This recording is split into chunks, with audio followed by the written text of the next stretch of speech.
आदमी हर बार बाहर जाने से पहले अपनी पत्नी के टखनों को रस्सी से बांध देता था। हालांकि ये रस्सी बहुत पतली थी, लेकिन महिला इसे तोड़ने की हिम्मत नहीं करती थी, क्योंकि जब भी पति घर लौटता था वो ध्यान से रस्सी की जांच करता था कि कहीं ये ढीली तो नहीं हुई, और अगर रस्सी में कोई भी गड़बड़ी दिखती थी तो महिला को अपने पति से जबरदस्त पिटाई झेलनी पड़ती थी। हालांकि खरगोश भी गुस्से में काटता है, और उस दिन महिला और बर्दाश्त नहीं कर सकी। अपने पति की कैद से पूरी तरह छुटकारा पाने के लिए उसने तब मौका लिया जब पति अपनी बेटी को बाहर घुमाने ले गया। उसने चुपके से पड़ोसी लाओ वांग से चूहों का जहर मांगा, ताकि चूहों के जहर से अपने पति को चुपचाप रास्ते से हटा दे। जल्द ही पति बाहर से वापस आ गया।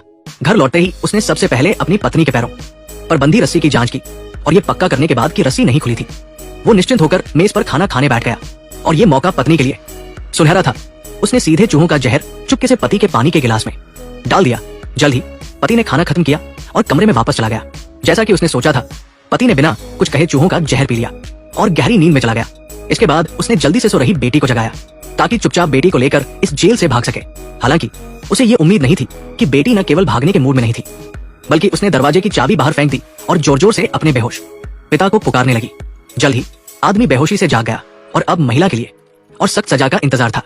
आदमी ने कुशलता से नमक के पानी में भिगोई तौलिया को निचोड़ा और उसे अपने हाथ में जोर से लपेट लिया। हालांकि पिता की घरेलू हिंसा को देखकर भी बेटी ने ऐसा जताया जैसे उसे कुछ पता ही न हो, क्योंकि उसके दिल में पिता जो भी करता था सही था। अपनी आज्ञाकारी बेटी को पुरस्कृत करने के लिए पिता उसे खास तौर पर सुअर के बाड़े में ले गया, और वहां से एक अच्छी मादा सुअर को रात के खाने के लिए चुना। और जब वे पेट भरकर खा पी चुके, तब पत्नी को सिर्फ बची हुई हड्डियां ही चबाने को मिली।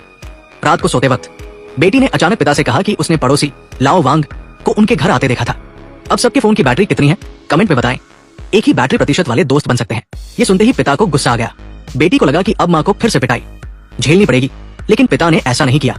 इसके बजाय उसने मोटरसाइकिल शुरू की और के घर गया, ये कहकर कि उसे पहाड़ पर कुछ चमड़ा लाने के लिए ले जाना है, और को जंगल में ले गया। अगले ही पल उसने पर एक मुक्का मारा, फिर उसे जोर से कई लातें मारी। जब पूरी तरह से हिलना बंद कर चुका था, तो आदमी ने अपनी पत्नी को भी ठिकाने लगाने की तैयारी की, लेकिन इससे पहले कि वो कुछ कर पाता, बेहोश अचानक पीछे से उठा और एक पत्थर से उसे पूरी तरह खत्म कर दिया। इसके बाद महिला को बचा लिया गया और वो घर लौट आई। लेकिन अगली सुबह जब बेटी ने देखा कि दरवाजा बंद नहीं था, तो उसे तुरंत कुछ गलत होने का एहसास हुआ। उसने अपनी माँ से पूछा कि पिता कहाँ है। माँ के हिचकिचाने और टालमटोल करने पर बेटी बिना कुछ कहे घर से बाहर निकल गई अपने पिता को ढूंढने के लिए। लेकिन अफसोस, उसने बहुत ढूंढा पर पिता का कोई सुराग नहीं मिला। जब उसने देखा कि माँ लगातार पड़ोसी के साथ आती जाती रही, तो उसे एक अशुभ एहसास हुआ। उसी वक्त बेटी ने फैसला किया कि वो अपने पिता का बदला जरूर लेगी। जब माँ सो रही थी, बेटी ने चुपके से रस्सी से उसे बांध दिया, क्योंकि उसे लगता था कि उसके पिता की मौत के लिए उसकी माँ जिम्मेदार थी।